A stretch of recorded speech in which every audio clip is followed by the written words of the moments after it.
Philadelphia ஊழியங்கள் வழங்கும் திறந்த வாசல் நேரம்.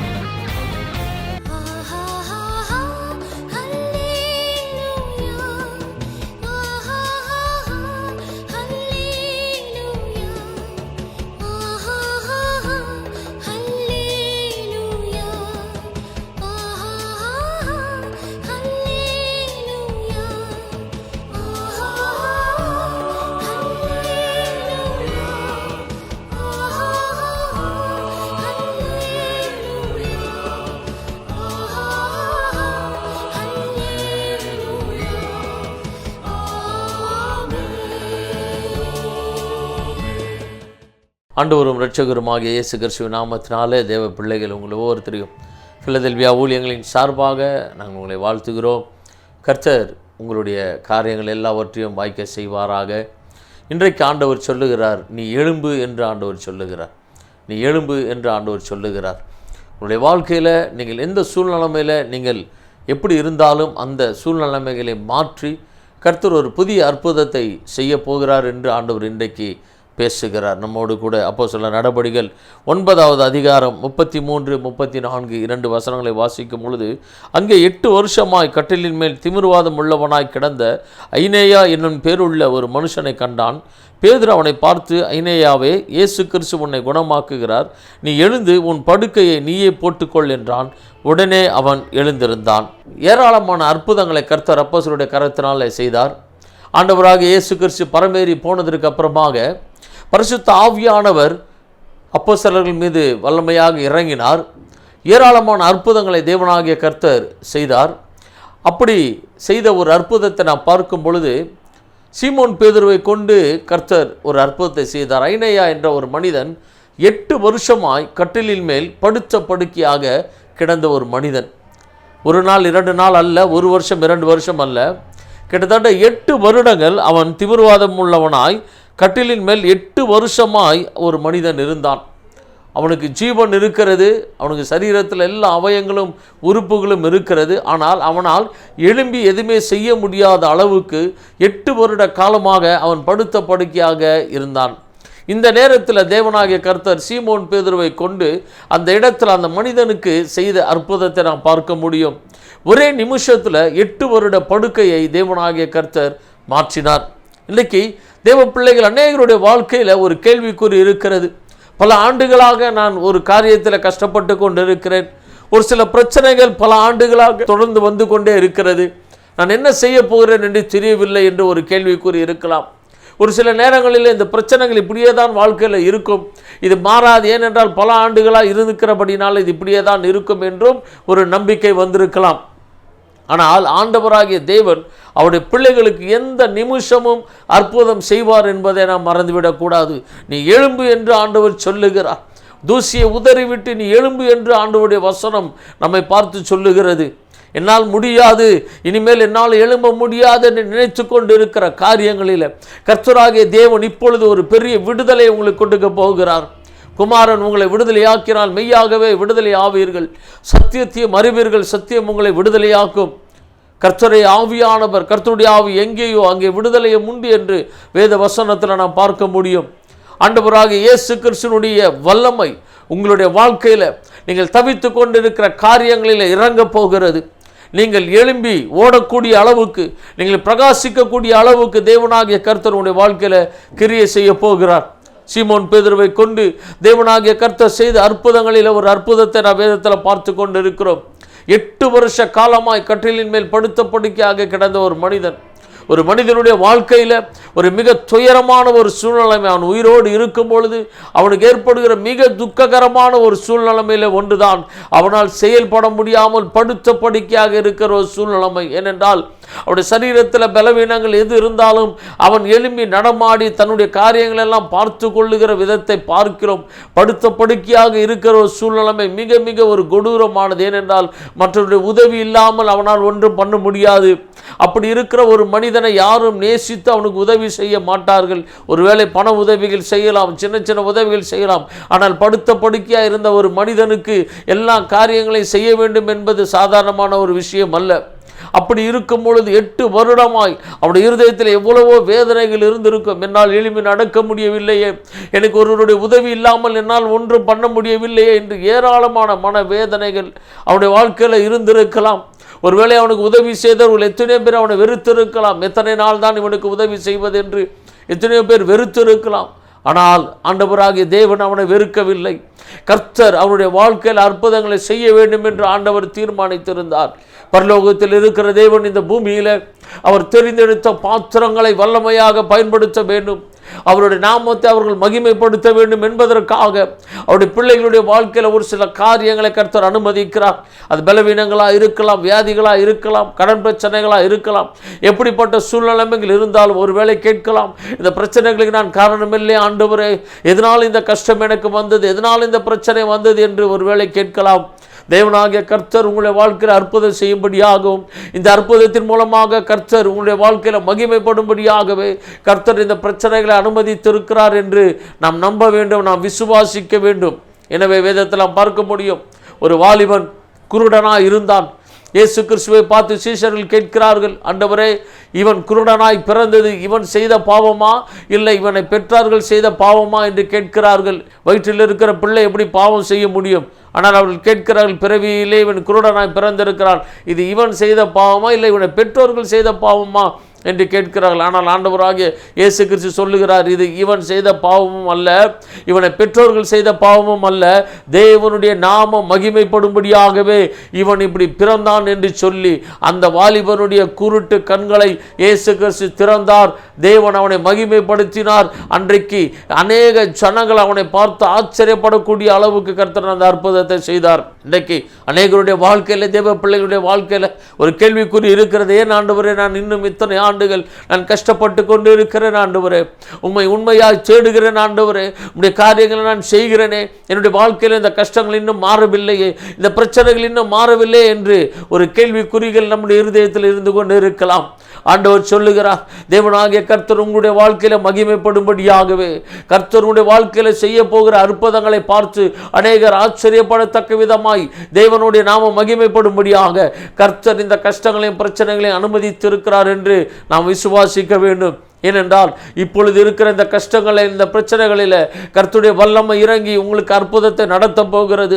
இந்த அற்புதங்களை அநேகர் பார்த்து ஆச்சரியப்பட போகிறார்கள். சிறியவனை புழுதிலிருந்து எடுத்து எளியவனை குப்பையிலிருந்து உயர்த்துகிற தேவனாகிய கர்த்தர் உங்களோடு கூட இருக்கிறார் என்பதை அவர்கள் அறிந்து கொள்ள போகிறார்கள். வேதவசனம் சொல்லப்படுகிறது, கர்த்தர் இவர்களுக்கு பெரிய காரியங்களை செய்தார் என்று புறஜாதியார் தங்களுக்குள்ளே பேசிக்கொண்டார்கள் என்று வேதத்தில் வாசிக்கிறோம். அதற்கு முன்பாக அந்த புறஜாதியார் அவர்களை பற்றி அற்பமாய் பேசி இருக்கலாம். ஆனால் இன்றைக்கு அதே ஜனங்களை குறித்து ஆச்சரியமாய் பேசத்தக்க விதமாய் கர்த்தருடைய வாழ்க்கையில கிரியை செய்திருக்கிறார். தேவ பிள்ளைகளாகி உங்களுடைய வாழ்க்கையில உங்களுக்கு இருக்கிற ஒவ்வொரு கஷ்டங்களையும் பிரச்சனைகளையும் கர்த்தர் அற்புதமாய் மாற்றும்படியாக தேவன் ஆயத்தமுள்ளவராக இருக்கிறார்.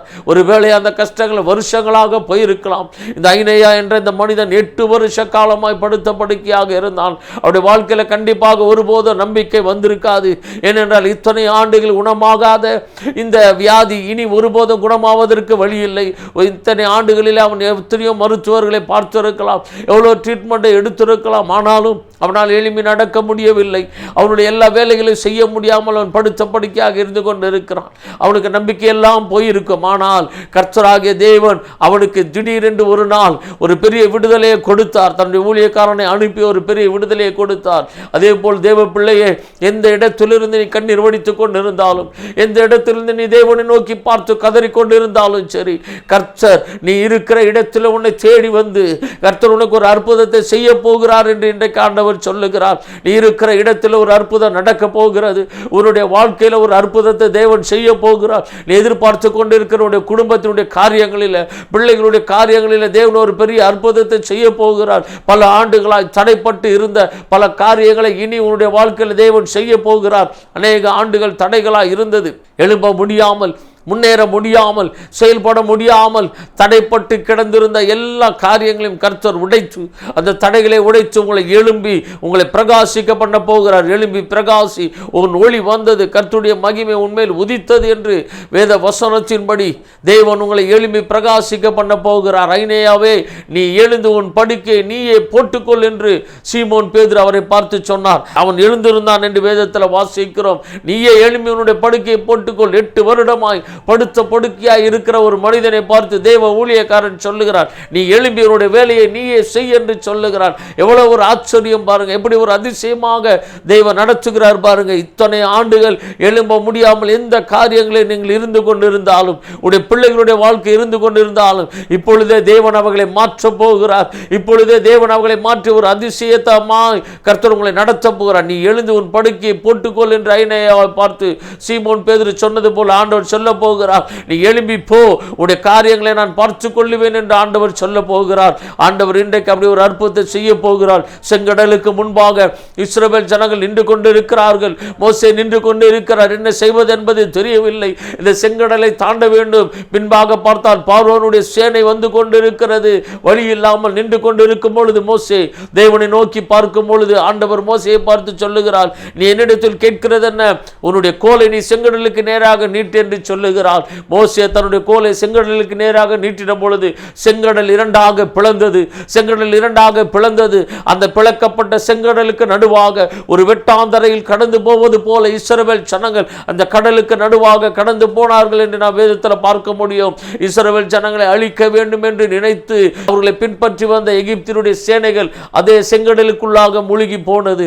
அதே போல்தான் எந்த பிரச்சனைகள் பல ஆண்டுகளாக உங்களுக்கு பின்பாக வந்திருந்தாலும் சரி, நீங்கள் போவதற்கு வழி இல்லாமல் நின்று கொண்டிருந்தாலும் சரி, இன்றைக்கு ஆண்டவர் ஒரு அற்புதத்தை செய்ய போகிறார். உங்களுக்கு ஒரு வழியை தேவன் திறக்க போகிறார். உங்களுக்கு பின்பாக உங்களை துரத்தி வந்த பிரச்சனைகள் முடிய போகிறது.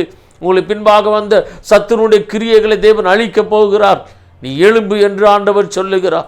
நீ எழும்பி போ என்று ஆண்டவர் சொல்லுகிறார். அன்றைக்கு எலியாவை பார்த்து ஆண்டவர் சொன்னார், நீ எழும்பி போ என்று சொன்னார். எழும்பி எலியா நடந்து போனார்.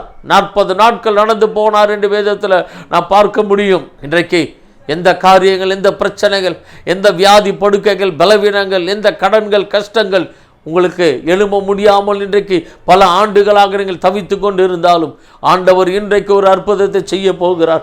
இப்பொழுது ஒரு அற்புதத்தை தேவன் செய்ய போகிறார். ஏராளமான சாட்சிகளை நாங்கள் கேட்டுக்கொண்டு இருக்கிறோம். ஆண்டவர் ஏராளமான சாட்சிகளை உருவாக்கி கொண்டு இருக்கிறார்.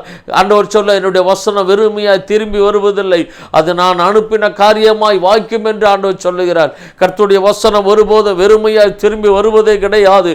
ஆண்டவர் எந்த நோக்கத்தோடு அனுப்பினாரோ அந்த நோக்கத்தோடு அந்த வசனம் நிறைவேறிய தீருகிறதா இருக்கிறது. ஏனென்றால் கர்த்தருடைய வசனம் ஜீவனுள்ள வார்த்தை.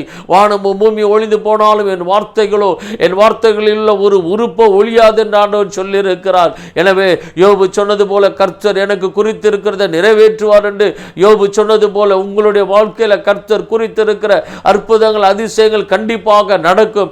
எத்தனை ஆண்டுகள் எழும்ப முடியாமல் தவித்து கொண்டிருந்தீர்களோ, எந்த பிரச்சனைகள், எந்த கஷ்டங்கள் உங்களை எழும்ப விடாமல் தடுத்து கொண்டிருந்ததோ, அந்த பிரச்சனைகளை, கஷ்டங்களை தேவன் நிர்மூலமாக்கி போட போகிறார். எந்த மனிதர்கள் உங்களை முன்னேற விடாமல் தடுத்து கொண்டிருந்தார்களோ அந்த மனிதர்களை தேவன் உங்களை விட்டு தேவன் அப்புறப்படுத்த போகிறார். நீங்கள் எழும்பி போக போகிறீர்கள். எழும்பி பிரகாசிக்க போகிறீர்கள். உங்களுடைய வேலைகளை, உங்களுடைய காரியங்களை, உங்களுடைய ஆசீர்வாதங்களை நீங்கள் பெற்றுக்கொள்ள போகிறீர்கள். எத்தனை வருட கஷ்டங்களாக இருந்தாலும் தேவன் மாற்றி உங்களை தேவன் ஆசீர்வதிக்க போகிறார். இஸ்ரவேலை ஆசீர்வதிப்பதே தேவனுக்கு பிரியம். கர்த்தருடைய பிள்ளைகளை தேவன் ஆசீர்வதிப்பதில் அவர் மிகவும் பிரியமுள்ள தேவனாக இருக்கிறார். சீமோன் பேதுரு சொல்லுகிறார், ஐனேயாவே, நீ எழுந்து உன் படுக்கை நீயே போட்டுக்கொள் என்றான்.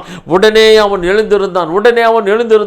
8 வருடமாய் படுத்த படுக்கையாய் இருந்தவன் தேவனுடைய வார்த்தை புறப்பட்டு வந்த உடனே அவனுக்குள்ளாக அற்புதங்கள் நடந்தது. உடனே அவன் எழுந்திருந்தான். அதே போல்தான் இன்றைக்கு தேவனுடைய வார்த்தையை பார்த்து கொண்டிருக்கிற, கேட்டுக்கொண்டிருக்கிற தேவ பிள்ளைகள் உங்களுடைய வாழ்க்கையில் இப்பொழுதே கர்த்தர் ஒரு அற்புதத்தை செய்ய போகிறார். உடைய குடும்பங்களில் ஒரு அற்புதங்கள் நடக்க போகிறது. கர்த்தர் அவருக்கு சித்தமானவர்களுக்கு அவர் பதில் அளிக்கிறார். அவரை உண்மையாய் விசுவாசித்து அவரை தேடுகிறவர்களுக்கு அவர் பதில் கொடுக்கிற தேவனாக இருக்கிறார். விசுவாசம் உள்ள ஜெபம் பிணியாளியை ரட்சிக்கும் என்று வேதத்தில் நாம் வாசிக்கிறோம். விசுவாசத்தோடு நம்பிக்கையோடு நான் ஆராதிக்கிற தேவன் என்னை தப்புவிக்க வல்லவராக இருக்கிறார். இந்த கஷ்டங்கள் பிரச்சனைகளிலிருந்து என் தேவனாகிய கர்த்தர் என்னை கண்டிப்பாக விடுவிப்பார் என்று ஆண்டவர் மீது விசுவாசத்தோடு நம்பிக்கையோடு தொடர்ந்து ஜெபித்துக் கொண்டிருக்கிற தேவ பிள்ளைகளாகி உங்களுடைய வாழ்க்கையில் கர்த்தர் கண்டிப்பாக அற்புதங்களை செய்ய போகிறார். நீ எழும்பு என்று ஆண்டவர் சொல்லுகிறார். ஆண்டவரே, என் வாழ்க்கையில் எல்லா பிரச்சனைகளையும் நீர் மாற்றி இருக்கிறீர். ஆண்டவரே, எனக்கு இன்றைக்கு நீ ஒரு அற்புதத்தை செய்ய போகிறீர் ஆண்டவரே என்று சொல்லி விசுவாசத்தோடு நம்பிக்கையோடு தேவ சமூகத்தில் நாம் ஜெபிக்க போகிறோம். கர்த்தர் பெரிய காரியங்களை செய்வாராக. வானத்தை பூமியை படைத்த சர்வ வல்லமையுள்ள எங்கள் தேவனாகிய கர்த்தாவே, பரலோக பிதாவே, அவளுமே நன்றி நிறைந்த இருதயத்தோடு ஸ்தோத்திரிக்கிறோம். இந்த வேளையிலும் 8 வருடமாய் கட்டிலின் மேல் படுத்த படுக்கையாக கிடந்த அந்த மனிதனை ஒரே நிமிஷத்தில் எழுப்பி நடக்க பண்ணின தேவனாகிய கர்த்தர், இன்றைக்கு ஆண்டவர் எந்த பிரச்சனைகள் எந்த கஷ்டங்களுடைய பிள்ளைகளை எழுப்ப முடியாமல் வைத்திருக்கிறதோ அந்த பிரச்சனைகளை கஷ்டங்களை கர்த்தர் நிர்மூலமாக்கி போட்டு அவளை எழுப்பி பிரகாசிக்க பண்ண போகிறபடினால் நமக்கு நான் நன்றி செலுத்துகிறோம். நாம மகிமைப்படுவதாக. ஆசீர்வதிப்பீராக. இயேசு கிறிஸ்துவின் நாமத்தில் வேண்டுகிறோம் நல்ல பிதாவே. ஆமென், ஆமென். கர்த்தர் கர்த்தர் உங்களை ஆசீர்வதிப்பார்.